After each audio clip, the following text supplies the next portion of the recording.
ভাইরা, রোজা কেন রাখবেন?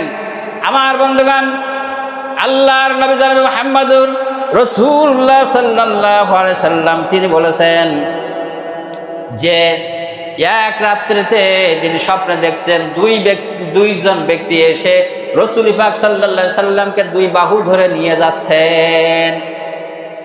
আমার ভাই, আমার বন্ধুগণ, নিয়ে যাইতে যাইতে বিরাট একটা পাহাড়ের নিকটে নিয়ে গেলেন। কোথায় নিয়ে গেলেন? পাহাড়ের নিকটে নিয়ে গেলেন। ওই দুইজন ব্যক্তি বলছেন, আপনি এই পাহাড়ের পরে ওঠেন। রাসূল বলছেন, না, আমি তো পাহাড়ের পরে উঠতে পারি না। আগত দুইজন ব্যক্তি বলল, আমরা আপনার সহযোগিতা করবে, আপনি পাহাড়ের পরে উঠে যান। আমার ভাই, আমার বন্ধুগণ, পাহাড়ের পরে উঠলেন। নবী পাক সাল্লাল্লাহু আলাইহি সাল্লাম পাহাড়ের পরে উঠলেন। উঠার পরে পাহাড়ের পর থেকে বিরাট জোরে আওয়াজ শুনতে পাচ্ছেন। আমার বন্ধুগণ, বিশাল জোরে আওয়াজ হচ্ছে। জিজ্ঞেস করলো, কিসের আওয়াজ হচ্ছে? আমার বন্ধুগণ, তারা জানালো, দুইজন ব্যক্তি জানালো যে এখানে জাহান্নামীদেরকে শাস্তি দেওয়া হচ্ছে, যার কারণে আজকের এই এত বিরাট জোরে শব্দ হচ্ছে। আমার বন্ধুগণ, আমার ভাইরা, রাসূল পাক সাল্লাল্লাহু আলাইহি সাল্লামকে আরেকটু দূরে নিয়ে যাওয়া হলো। ওখানে দেখা হলো এক ব্যক্তিকে, কিছু ব্যক্তিদেরকে গলায় এরকম বেড়ি পরানো হয়েছে। আমার বন্ধুগণ, আগুনে দগ্ধ করা হচ্ছে, নাক মুখ দ্বারা আপনার রক্ত পুষ বাইর হচ্ছে। রাসূল পাক সাল্লাল্লাহু আলাইহি সাল্লাম জিজ্ঞেস করলেন, এই ব্যক্তিরা কারা? জানানো হলো, ইয়া রাসূলুল্লাহ, ইয়া হাবিবাল্লাহ, এই সমস্ত উম্মতরা, আপনার সেই সমস্ত উম্মতরা যারা মাহে রমজান মুবারক মাস এসেছিল আর রমজানকে পরিপূর্ণ করেন নাই, তার আগেই তারা ইফতারি সেরে ফেলাইছে। আবার যারা রমজান মাস পেয়েছে, রমজান মাসে রোজা রাখে নাই, তাদেরকে এইভাবে শাস্তি দেওয়া হচ্ছে। কি করছে? এইভাবে শাস্তি দেওয়া হচ্ছে। তাহলে আমরা কি শাস্তি নিতে রাজি আছি? হ্যাঁ, আমরা শাস্তি নিতে রাজি নাই। এই জন্য আমাদের মাহে রমজান মুবারক মাসে আমাদেরকে রোজা রাখতে হবে, সিয়াম পালন করতে হবে। আর সিয়াম পালন যদি আমরা করি, তাহলে আল্লাহ তাআলার ভয় আপনার অন্তঃকরণে, আমার অন্তঃকরণে ফিট হবে। দেখেন, আমি যে কথা বললাম যে রমজান আসলে, রমজানে যত ভালো কাজ করা হয়, সব কার জন্য করা হয়? আল্লাহর জন্য করা হয় না? আল্লাহর ভয় তো করা হয় নাকি? ওই সময় দেখেন যে অনেকে মিথ্যা কথা বলতে চায় না। কার ভয়তে? আল্লাহর ভয়তে। আমার ওই সময় অনেকে ঘুষও নিতে চায় না। কার ভয়তে? আল্লাহর ভয়তে। যারা ব্যবসা করে, ব্যবসায় ফাঁকি দিতে চায় না। কিন্তু আমাদের একটা নীতি হয়ে গেছে, যারা ব্যবসা করে ওদের একটা অভ্যাস হয়ে গেছে, যে অভ্যাস মানে এরা হয়ে গেছে যে ও রোজার মাস আসুক আর না, সবাই না, কিন্তু আবার এটা মনে করেন না, কিছু কিছু আছে যাদের অভ্যাস হয়ে গেছে, তারাও ফাঁকি দেওয়ার চালে সবসময় থাকে। তাই রোজা থাকুক আর না থাকুক, রোজা থাকলেও ফাঁকি দেয়। একটা উদাহরণ, আমাদের যে একজন শিক্ষক, তিনি একটা উদাহরণ দিয়েছিলেন। সে উদাহরণটা এইভাবে, যার অভ্যাস খারাপ হয় সে সবসময় অভ্যাস ও আর পাল্টায় না। তা কিভাবে? যে একজনের বাড়িতে একটা কর্মচারী ছিল, ওই কর্মচারীকে বাজারে পাঠায় প্রত্যেক দিন।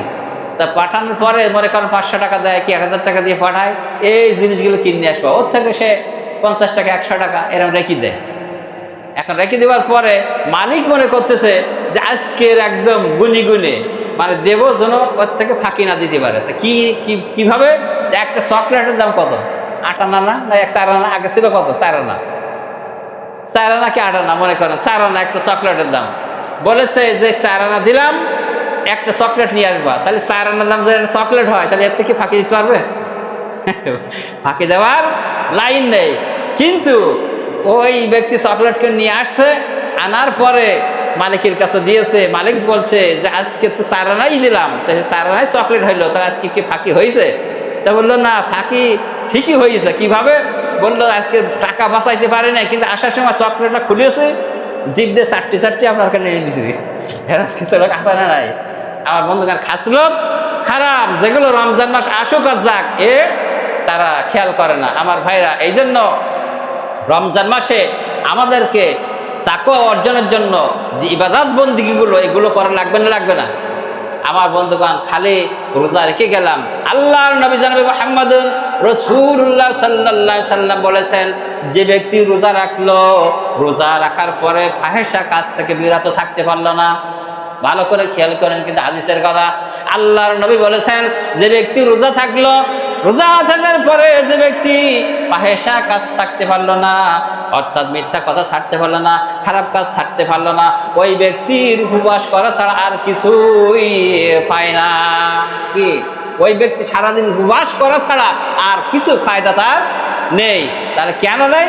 আমি রোজা থাকার পরে যদি আমি এই রোজার দ্বারা তাকে অর্জন না করতে পারি, তাহলে ওই সারাদিন না খেয়ে ছাড়া, লোক দেখানো ছাড়া এই কোনো কাজ হবে না। আমার বন্ধুগণ, এই রমজান মাসে আমি একটু আগে বলছিলাম যে জানেন যে শয়তানকে শৃঙ্খলিত করা হয় না? কিন্তু আরও দেখা যায় যে আমাদের দ্বারা পাপ হয় না? পাপ হয়। দেখেন আরেকটা এই একজন লোক গল্প করছিল, একটা গল্প যে রমজান মাসে কিভাবে মানে শয়তান তো বাধা তা জ্ঞানজাম, ওই সময় দেখে লোকের মিজাজ থাকে গরম, আবার ওই সময় জ্ঞানজাম আবার বড় মাসেরও তোমার চেঁচি যায় খুব, আর জায়গা পায় না, বাড়ি যেই বোর করে ঝাড়ে, এরকম আছে না নাই? সব বোর করে ঝাড়ে যে আজকে এখন হয়নি তা হয়নি।